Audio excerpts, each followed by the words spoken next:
তিনটি কারণে নিউ ইয়র্কের ক্রিসমাস শুধু কোনো উৎসব নয়, বরং রোবোটিক শহরের বুকে মানুষের একাকিত্ব আর আশার এক অদ্ভুত গল্প।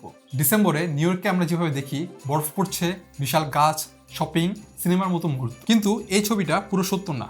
কারণ ক্রিসমাস এখানে শুধুই আনন্দের গল্প বলে না, বরং এটা বলে অপেক্ষার গল্প, ক্লান্তির গল্প, আবার আশার গল্প।